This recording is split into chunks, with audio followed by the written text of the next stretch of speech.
Welcome to Carrying the Torch, an igniting interview series with practitioners from the Global Human Movement Studies Network. Together, we're spreading a new perspective of radical physical education for the 21st century. Let's start today's interview.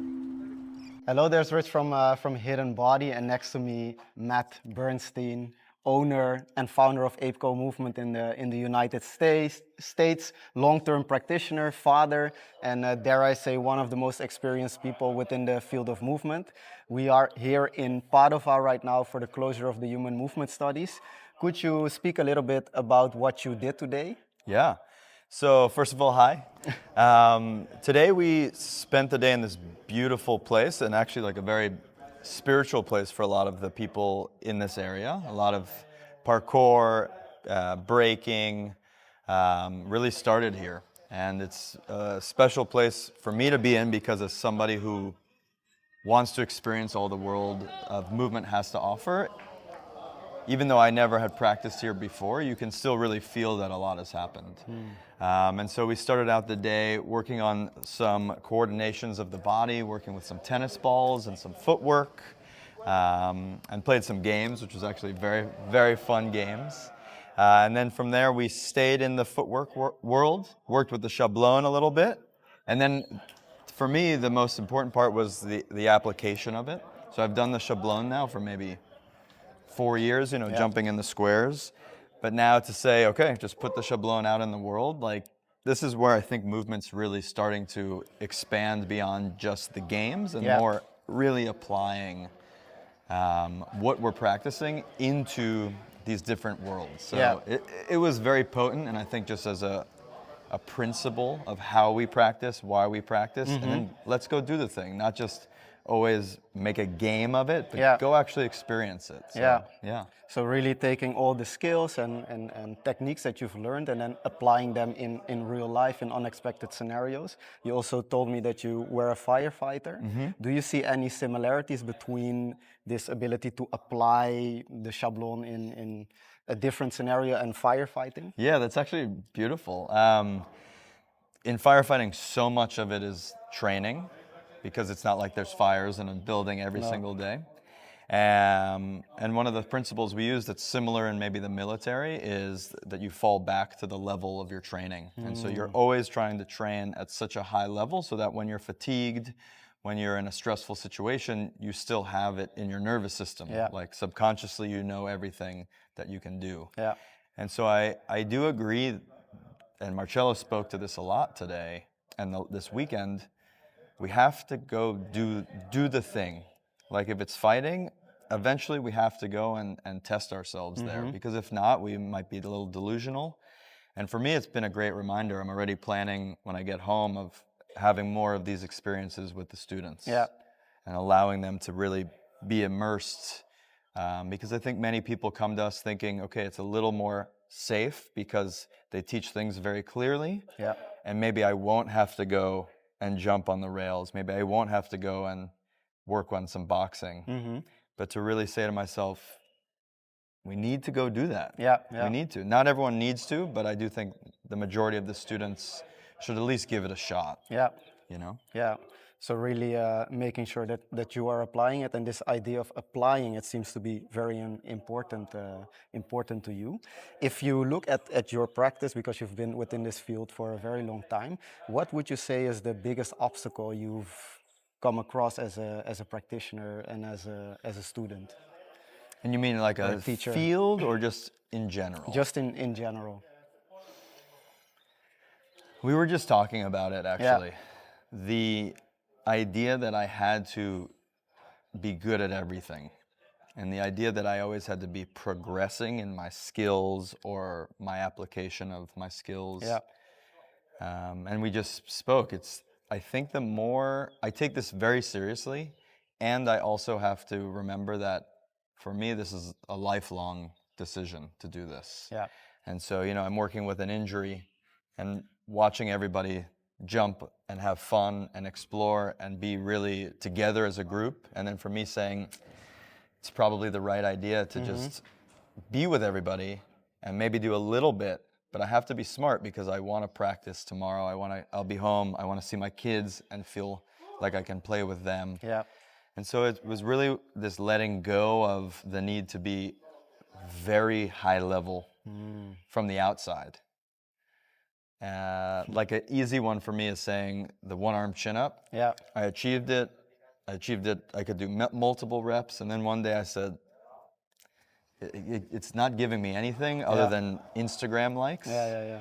And that doesn't give me much anyways. So really allowing for myself to just be with how I am for that day, while still also trying to expand as a human, as a mover, as a father, as a teacher, but knowing that it's okay that I'm not the best person, Yeah. you know? Yeah. So also really accepting whatever is the case or how you're feeling in the moment, and in a way what we also spoke about, not being extremely attached to the skills and the results. How does this experience or your personal experience influence how you teach your own students at APECO? Yeah, I think it really depends on who's in front of me, because we have a lot of folks who really want to achieve. Yeah. And I also want to allow for them to push it. I think they need to be able to push it far enough where they can say, I've taken it too far and now I can come back. Because I do notice if we don't allow for that, then they don't get to have that same like embodied somatic experience of enough. I've taken it, I can leave it. Yeah. And then on the other side, we also have folks who've never really trained much physically before. And so to allow for people to stay consistent and to have consistency in their life and to have a place where they can come and they know there's some consistency, because the rest of the world is so chaotic. So it's okay that there's also a side of people who say on Tuesday, Thursday, Saturday, I do my strength work. Yeah. Like that's still, I think, very important. Yeah. But it also doesn't mean I'm going to push them to achieve. It's more, I'm going to push them to find consistency so that they have a container to witness themselves each day. Yeah. And that's, I think, really important. Yeah. Who's in front of you? Let people push if they want to push. Push certain people to learn how to push, and then eventually things will change. Yeah, yeah. So really creating this platform for consistency, first of all. So to show up repeatedly, and at the same time also seeing every student as a unique individual. Yes. And this is also something I really sense you're giving the group. You know, you're really creating I would say a safe space where, for example, if someone wants to be pushed, they can be pushed. But if someone wants to step back, they can also step back. So I think your experience really shows also in how you relate to people. With that in mind, what would you say is an important embodied experience for people to have, knowing these two sides of the coin? Because on one hand, you said, okay, it's important for people to have to experience that they're pushing and that they're going through it and that they've obtained the skill. And then on the other hand, it's also important that they have the experience of maybe just being consistent without like grasping and really trying to be extremely attached to a specific skill. What type of embodied experiences do you think the general public needs more of? It's a great question. I'm going to take one step back. Yeah. So you said the term safe space. Yeah. One of the terms that we really like to use is brave space. You know, and I think like it's in the US, it's the safe space is becoming like almost there's no room for any tension. Yeah. And so we're kind of using this term of brave space. Like it's still safe, Yeah. but also we're allowing for there to be some tension. We're allowing for there to be struggle. We're allowing for some communication that maybe we disagree with a little bit. Yeah. I think to answer the question about the embodied practice, Yeah. I always feel that the community aspect, the interpersonal relationship, is a huge part of it. And many times I'll go into a situation where my goal is to have people interacting with each other and navigating maybe these unsaid things or nonverbal communication or even verbal communication. And I think what the movement practice allows is for a lot of opportunities to meet different people, to work with different people, explore with different people. And it's the most powerful thing for me. It's why I practice with people. I spent maybe 6 years of my life training alone in the beginning of my time. Wow. And so for me, I push that far enough to know it's not what I want to be doing. No. The achievement side of things, I achieved a lot, but I was lonely. I had nobody to share things with. There was nobody to high five. Yeah, you yeah, know? yeah. So I think that's the Important. thing. I think I think there's something about being with another person and what's the word, like regulating with another person and their nervous system or themselves that's so powerful. And especially I think in the US right now and a lot of the world, like there's just the need for the relational side of things to happen. Yeah, yeah. And that's I think what we do well.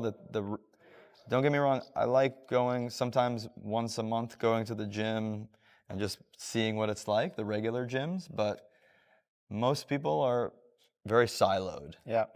And so it's important more so now than ever. Yeah. So what I'm extracting from this is that you're saying that the movement practice or people coming together here in part of us actually a way for us to connect, to relate, and to practice together. And I remember one of your students, Harrison, also posted in the group that moving is great, but moving together is better. Yeah. So that really also seems to be something that you not only preach, but it's also something that you actually practice. Yeah.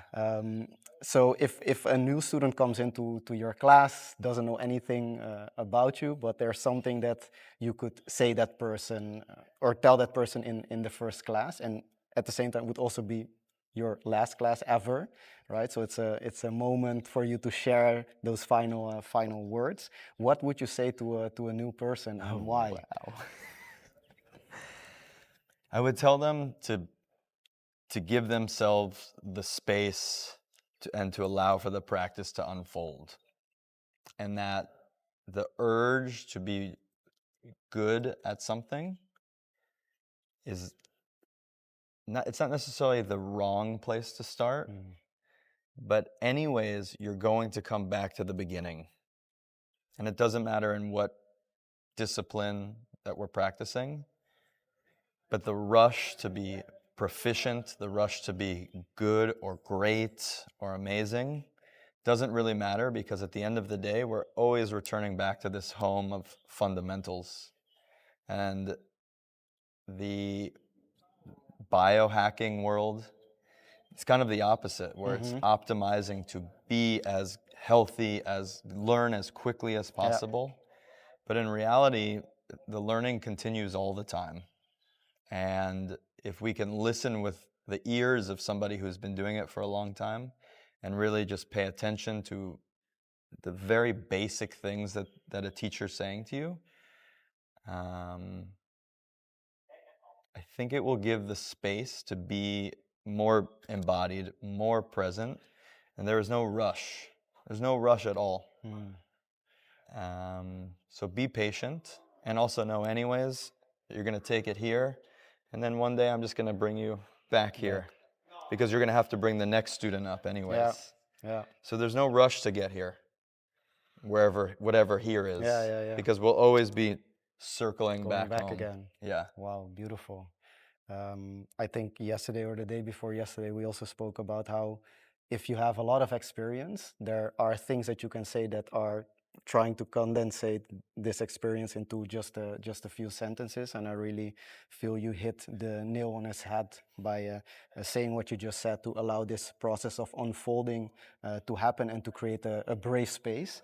So I want to express my gratitude for you as a teacher, as a person who is capable of stepping into to a group and showing what it is that you're actually talking about, and to create these brave spaces in which individuals are you could say they feel that they have enough trust in themselves and also in the people around them to take that step into the unknown. So to finish this carrying of the torch, how can people find you? I mean, you're all around the internet, of course, but just to give them some ideas for links or website or accounts that they can use to find you. Great. So my APECO, APECO movement, we're in Boulder, Colorado in the US. My name is Matt Bernstein, so I'm mattbernstein.apeco, I believe, I think. But yeah, APECO, and this is our community, and I'm really proud of what we've built and the teachers that we have there, the students, and that everybody also is a student and many times a teacher. And Yeah. I'm just very happy with what's going on. And I also just want to say to you, I've respected you for a long time. And I was just saying to you before we filmed, like when we first met, I instantly knew that we had a lot in common and that we see the world very similarly. So I'm very happy that we got to actually record something together. Yeah, And thanks. you mean a lot to me, and I think Appreciate you're a it. beautiful person, and I'm proud of you and excited to continue to learn with you. Thank you, Matt. Thank you. Thank you for listening to Carrying the Torch. Together we're spreading a new perspective of radical physical education for the 21st century. Take what ignited you and pass it on.